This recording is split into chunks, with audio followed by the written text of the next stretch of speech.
Hello बच्चों, let's read out the questions. Question says 8 copper wires in a to form a single composite conductor of resistance capital R.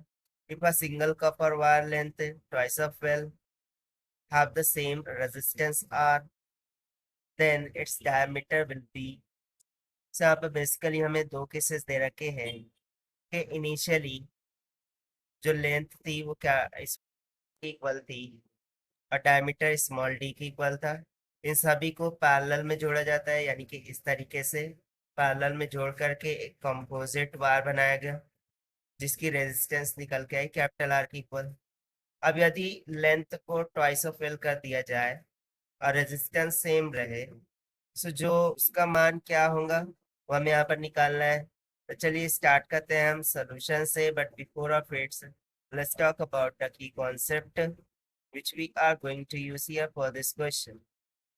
Now, since we remember that the formula of resistance of wire, this can be given by rho L upon A, where rho is the resistivity, L be the length of wire, and A is the cross-section area of the wire. So, according to given, यदि हम मान लेते हैं कि R A B, ठीक है, इसको हम मान लेते हैं कि भाई ए बी ये कुछ इस तरीके से वायर है, ये जो पॉइंट है ये हम मान लेते हैं ए बी के बराबर है। सो ये आर ए बी का रेजिस्टेंस कुछ आर की इक्वल दे रखा है। अब चूंकि हमने ये जो रेजिस्टेंस है ये 8 पीस ऑफ कॉपर वायर से मिलकर बनाया है, सो हम सिंपली बोल सकते हैं कि R would be equals to 1/8 times of resistance of single copper wire. जो भी सिंगल कॉपर वायर होगा उसकी रेजिस्टेंस का 1/8 टाइम्स है।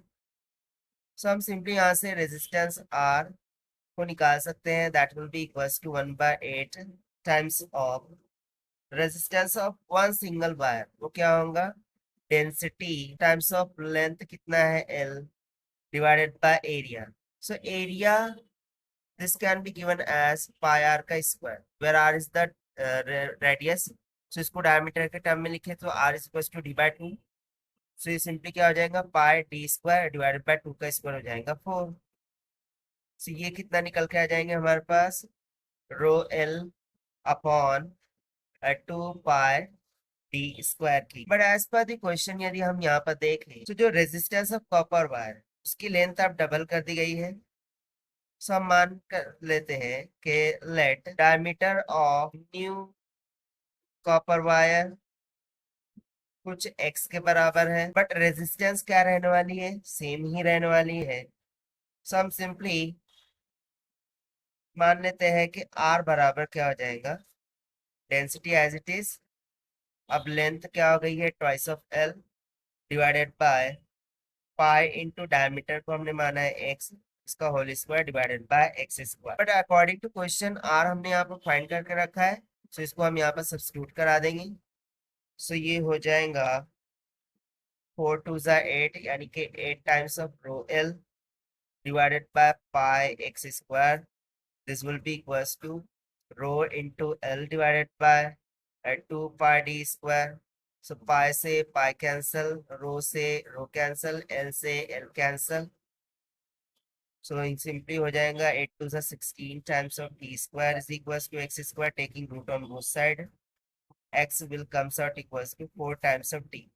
यानी कि जो डायमीटर है वो कितना टाइम्स हो जाएगा 4 टाइम्स हो जाएगा इनिशियल डायमीटर। और यही हो जाएगा हमारा required answer for this question, जो कि हमने सॉल्व किया है by using the formula of resistance of wire. So this is the required solution. I hope you understood well. Best of luck. Thank